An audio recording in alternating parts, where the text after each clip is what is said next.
All right, welcome back. You're still watching Game On and Favor Itua. And we'll now go straight to the world of basketball, where Nigeria Customs made it a win in their film of our guest who joins us this evening to talk about the Nigeria Customs side, talking about Queen Mosef, who is, of course, when it comes to the world of basketball, she has it all. Good evening to you, Queen Mosef. Good to have you join us this evening. Good evening, Favor. Thank you so much for having me. All right. Nigeria Customs, yes, on paper, we gave them an opportunity to at least go to some extent, but maybe not win the title. They finished 5th position after the win against Kenya Equity Bank. I'm happy for them. Like we discussed last week, I told you it was going to be very, very tough for them. I knew they were not going to win it because you look at the lineup of teams in this competition. Sporting Alexandria, the defending champions, also the host. You look at Reg of Rwanda, you look at Interclub, who are perennial champions or contenders when it comes into a tournament every year. So all of these teams, I knew it was going to be very difficult for the Nigeria Customs team, but how far they would go in the competition was what I was not sure of, but I knew it was going to be tough for them. So, but finishing 5th, I think it's commendable for the girls, considering how they prepared for this. And they won the Zone 3 championship. And at the end of the day, they went to Egypt, which was quite a great one for them. So putting up these players in less than no time and then preparing for this huge tournament was huge for them. Short time to prepare and then go out there to give their best. So finishing with a 4-3 record, I think is fair for a team who didn't even really get enough preparation and didn't even get to even know if they were going to even partake in such a huge tournament at the end of the day. So 4-3 record is quite good. You look at the 3 opponents they lost to. Interclub, that game was a no-no. When I saw the opponent they were going to play in a quarterfinal, I'd already told one of the people I was speaking with throughout this period, I said, this is their last bus stop. No need. There's no need about upset. This is the last bus stop because you are facing the 5-time champion of Africa women's basketball. So it's going to be tough. The other 2 side, KPA of Kenya and also Sporting, who are the defending champions and the hosts. You know, it's always very difficult playing against the hosts. Maybe they would have played better against KPA, but seeing the way KPA has played this season and their rise from last year, they finished like in the quarterfinal stage, but this time around, they took it all the way to the final. So it goes to show that there is a lot of progress in the team, their style of play, their coach staying as well with the team. So, but for Customs, I think it's a commendable thing for them, commendable feat. It's just for them to consolidate on this in subsequent editions, starting off from next year. But with a 4-3 record and finishing 5th, and with all the preparation and all put together, I think it's fair enough for them. All right. Dan, looking at the Nigeria Customs, one thing we know in terms of club sides in Nigeria, when they go on the continent, they come back, some players will leave the team, and then you start building again. Do you think that Nigeria Customs basketball team can actually build on the achievements on the continent? Yes, they can, but interestingly, the AWBL, that's the new title now.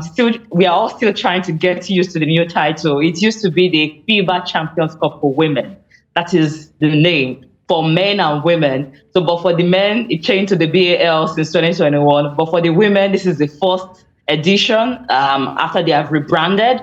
So we are still getting used to the name. So there is a lot of new innovations, new ideas, new rules in the AWBL, and they're kind of taking a format from the BAL, where you can have foreign players and European players on your team, like 2 WNBA players played on the Rwanda Energy Group team. You can have European players, like even the Customs team. They had 2 players, one from Chile, the other from the US.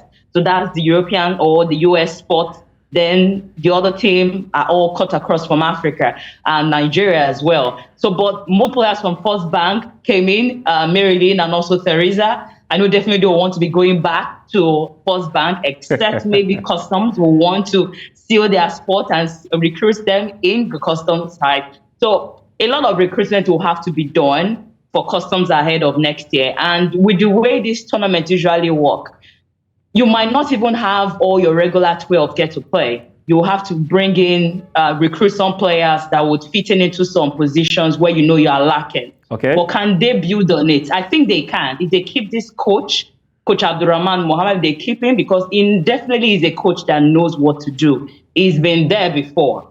He's been a coach of Gombe Bulls and now Nigeria Customs.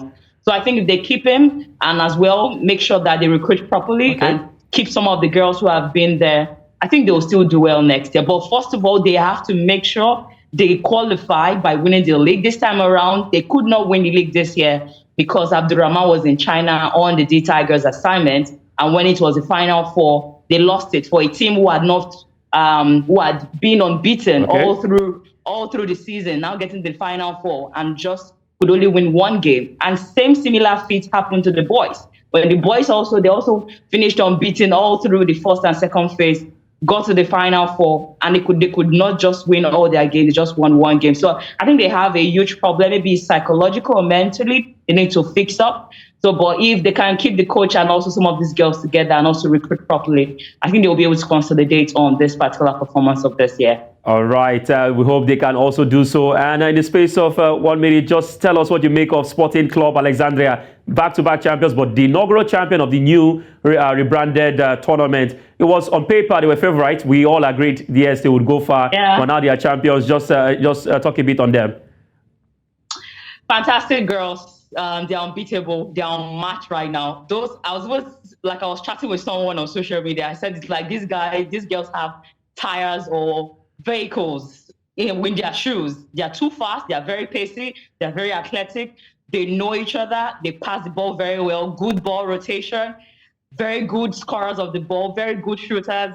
I think they're a complete team. And if they continue like this, they might be able to retain this title again. They won it last year. They defended it again. They might have to do it again next year. Looking at the way they've recruited, they just brought in 1 or 2 players, maybe Destiny Pete, who is from the US, and the Senegalese, Yashin Diop, a Senegalese who got to the final of the Afro basket, but they didn't win it. So interestingly, Yashin Diop and also Sierra Dillard, both of them lost to Nigeria at the Afro basket women. But come to look at it, they've now won the Africa Club Championship in December. So you can see how the year could turn out for some people. Exactly. So, but this team are unbeatable right now. And funny enough, the men's basketball, the BAL team, won by Egypt. The women too, won by Egypt. So the Egyptians are doing something.